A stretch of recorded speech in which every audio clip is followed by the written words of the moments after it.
Good morning जय जगन्नाथ।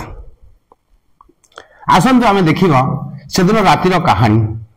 से दिन रातिर कहानी बहुत दुखद घटना थिला, जहाँफल कि आम यात्रा मालिक को समस्ते चारिपटे चाही रही था, लोक गोड़े गोड़े हाणी दियाइले, किंतु किए तो हुए खुशी होता किंतु कहा मन में दुख आसु थाए। एमती से दिन राति हम बोली किए भी भावी नथिले। प्रत्येक आड़ू लोक बहुत लोक जमा होता आमर यात्रा देखापी। से दिन वर्षा पाग आ कुहुलिया कुहुलिया पवन होता है। वर्षा हवा जो यात्रा भी बंद हबार थिला, तांकू फेरई देले, फेर तांकू जाई रिटर्न आनले। एमती है यात्रा आरंभ हो से दिन पूरा राति प्राय 2टा पर हो जाए यात्रा आरंभ होला बेलू, किंतु लोक भी व्यस्त बहुल भितर था। यात्रा हम कि न हम, लोक बहुत दूर दूर आसता, किंतु यात्रा मालिक मध्य गोटे आमर सहनशीलता गोटे रहा दरकार।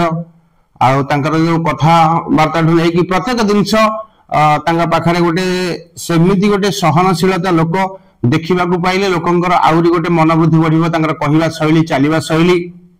आमे एपरी मनुष्य देखा चाहू जे कि समन्वित कुसंगत भाव में विकसित, हृदय उन्नमना और कर्म निपुण यही व्यक्ति प्रत्यय रही, जार हृदय जगत में दुख कष्ट को तीव्र अनुभव करें।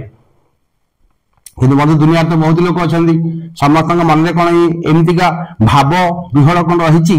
आमे एमती मनुष्य चाहू जे कि केवल अनुभव करिपारंती, ताहा नुहे वस्तु निश्चय गुरुत्व धरी पारंती, प्रकृति और अवबोधरे मर्मस्थल निर्जित गभीर भावे बुड़ी जाती। प्रत्येक मनुष्य दुनिया रे बहुत मनुष्य अच्छा, मनुष्य 4 प्रकार अच्छा। आमे एपरी मनुष्य चाहू जे कि केवल अनुभव करी ज्ञान अर्जन करी सेतिकी रे अटकी जाए नहीं, तार सही अनुभव और ज्ञान को वास्तव कार्य रे रूपायित करने को इच्छुक हुए। एपरी मस्तिष्क हृदय और हाथर सुसंगत समन्वय को आमर काम्य। प्रत्येक परिवार जड़े गृहकर्ता था, से मध्य कहीं सफल हुंती आउ कहीं भी विफल हुंती। यार कारण आमे माने साफल्य पाई आमे माने परिवार अन्य मानक दायी करू। आमे माने कार्य विफल हेले निजर दोष और दुर्बलता को कहीं स्वीकार करने को चाहती नहीं। आजिकल दुनिया रे प्रत्येक लोक तांकर निजर भूल टाकू देखती नहीं। से देखी आम गाँव जड़े स्कूल लिखी, जदि प्रत्येक लोक तांकर निजर भूल टाकू बुझी पारते ताले देशर स्वर्ग में परिणत हो जाता। प्राय समस्त निजर निर्दोष बोली कहती, आउ दोष लदी दे अन्य कहारी उपरे नचेत अन्य कौन वस्तु उपरे नचेत आम मानकर भाग्य उपरे। गृहकर्ता माने जदि विफल हुंती तेबे सेमाने निज निज को प्रश्न करने उचित जे तांको मध्यरु केही केही बेस भल भाव में संसार चलाई पारुछंती, अचत सेमाने पारंती नाही काहेकी।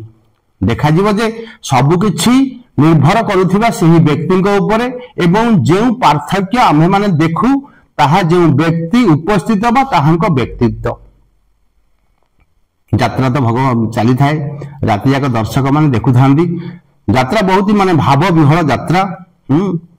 आउ से मझिरे जो अघटनटा हैला, आसंतु मानव जातिर बड़ बड़ नेता मानक कथा देखा गले आम्भे माने देखिबा जे से माने निज व्यक्तित्व पई परिचित होई पारिछंती। तेणु प्रत्येक लोक मध्यरे तार व्यक्तित्वटी कार्य करे। आम मानकर कार्य गुड़िक ताहार ही बहिप्रकाश। मनुष्य बंची थिले ताहार परिप्रकाश निश्चय हेबो। सर्वविध शिक्षा और प्रशिक्षण रे आदौ निर्माता हेबा उचित।